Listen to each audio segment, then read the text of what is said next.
Orbán government has taken over the public service media. Could you give us your name and the radio you're working in? Yes, my name is György Bolgár and I work at the Klubrádió in Budapest, which is a privately owned independent radio station in opposition to the Orbán government. When you came back from the United States, did you aim to create an opposition radio? No, when this radio was established almost 17 years ago, at the end of 2001, it was established with the aim of trying to give some unbiased, objective news. That was successful, and not only because of our activities, but the Orbán government has lost the next elections in early 2002, and then the Klubrádió was not an opposition radio in itself because a socialist liberal government has taken over, and we tried to be objective as we intended to, but we did not belong to the opposition of the socialist liberal government. As you worked in the United States, would you say that now a journalist has more impact in the United States, which has kind of a freedom of press, or more impact here, where a part of the population is looking for free news?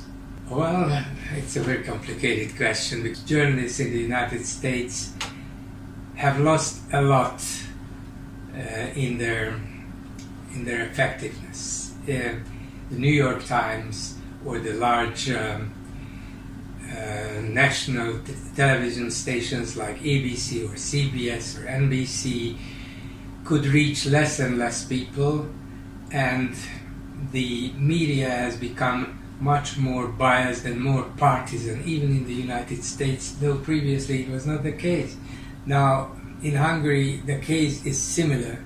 The difference is that the media is in 80 or 90% in the hands of the government. There is just one exception, that is Klubrádió, and there are a few exceptions in television channels. The Klubrádió can be listened only in the Budapest metropolitan area. As a journalist today, non-regarding the salaries, and would you rather work in the United States or in Hungary?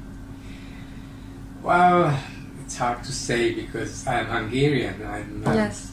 But of course, in the United States, you have much more means to express your opinion or to find the facts which are necessary to prove that the Trump government is working against the basic interests of the Americans. In Hungary, it's a much more desperate fight. We try to help each other, whether it's more or less independent televisions, but we are desperately few, and can fight with the hope of only reaching a fraction of the Americans.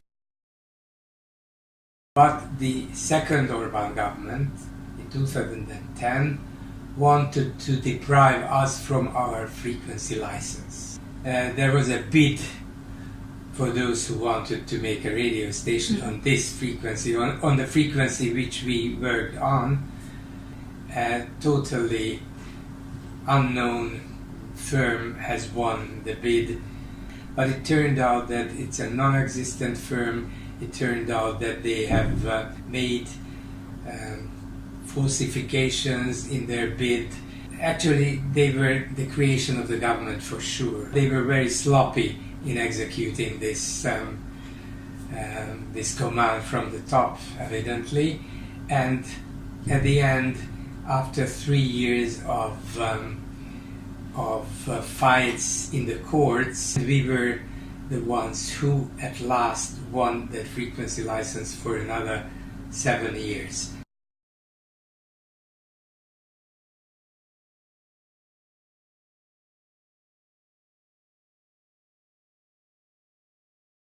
And we got into a total financial trouble because of that. And then at the end of 2011, our owner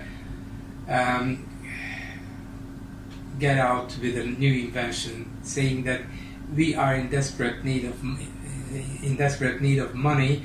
That's why we turn to our audience, to our listeners, asking them to provide some money for our sheer existence. Half of our budget comes directly from our listeners. Until when do you have your license for now? Until February 2021. Okay, and do you have hope to be able to renew it, or do you think that you have 4 more years and that's it? The problem is that we can only have hope, because it's totally in the hands of the Media Authority. The Media Authority has only members who were sent by the Fidesz government to the Media Authority. Nobody else is there. So if the political command is to deprive Klubrádió of the frequency license, they would execute this and would deprive us from our frequency license without any explanation. It's like in a dictatorship.